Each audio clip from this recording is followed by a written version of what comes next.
umuyobozi w'ikirenga wa Iran yatangaje yuko Leta Zunze Ubumwe za Amerika nizishoza intambara kuri Iran, intambara izaguka igafata akarere kose.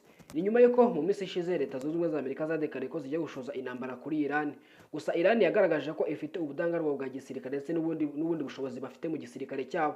Biri mu bintu byatumye rero Leta Zunze Ubumwe za Amerika ziba ziretse, hanyuma n'imiryango mpuzamahanga ifatira hafi kugira ngo Leta Zunze Ubumwe za Amerika zihita zifata uwo mwanzuro wo gutera Iran. Gusa igihugu cya Iran gikomeye mu bihugu bifite ibitwaro bya kirimbuzi ndetse n'izindi ntwaro zikomeye cyane, kiri mu bihugu byubatse igisirikare cyabyo ndetse bimaze no gutera imbere mu buryo bugaragarira amaso.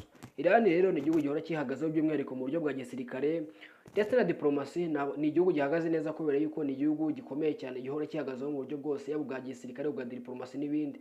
Biri mu bintu byatumye rero Iran ivuga yuko Leta Zunze Ubumwe za Amerika nizishoza intambara kuri Iran, yiteguye gushoza intambara nayo mu karere kose.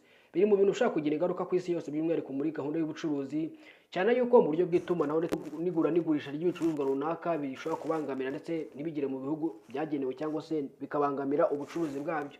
Rero intambara nk'ingi iramutse ibaye, biri mu bintu byagira ingaruka by'umwihariko ku baturage batuye muri aka gace, cyane yuko bishobora kugira ingaruka ku bantu batandukanye by'umwihariko bakorera muri aka gace cyangwa se baba muri aka karere. Usibye kugira ingaruka kuri gahunda z'ubucuruzi n'ibindi bintu bitandukanye, umubano w'ibi bihugu byombi ushobora kuzamo agatotsi, ahanini biturutse ku kuba iyi ntambara ishobora kujya mu bikorwa ndetse bikaba byanagira ingaruka ku isi yose by'umwihariko binyuze muri gahunda y'ubucuruzi. Iran ni igihugu gihagazeho cyane. Leta Zunze Ubumwe za Amerika nk'igihugu gikomeye cyane mu buryo bwa gisirikare ndetse na diplomasi, ni igihugu gikomeza gutangaza yuko giharanira amahoro ku isi hose. Cyagiye gishyirwa mu majwi ko kitavuga rumwe n'Uburusiya, ahanini biturutse ku kuba gishinza Uburusiya kwivanga muri gahunda z'amatora ya Leta Zunze Ubumwe za Amerika, cyane yuko Uburusiya bufite abahanga binjira mu mabanga ya Leta Zunze Ubumwe za Amerika by'umwihariko mu bigerekeranye n'amatora, hanyuma bakayobya uburari, hanyuma bakaba banayobya amatora, amajwi bagatoresha uwo bashaka. Rero ubu buryo Leta Zunze Ubumwe za Amerika buvuga ko Uburusiya bukoresha, biri mu bintu bituma Uburusiya buvuga yuko Leta Zunze Ubumwe za Amerika rwose nta munsi n'umwe bazigera bumvikana, cyane yuko akomeza ibiganiro rwose ni hafi ya naho aho bahurira ni gake gashoboka, kandi aho bahuriye ni mu zindi nama runaka zibahuza mu bundi buryo cyangwa se mu bundi buryo butajyanye n'imibanire yabo cyangwa se n'umubano wabo. Iran nk'igihugu gihagazeho kandi gikomeje gutangaza yuko Leta Zunze Ubumwe za Amerika iramutse itushije gatoya gishobora guhita kibasira akarere kose.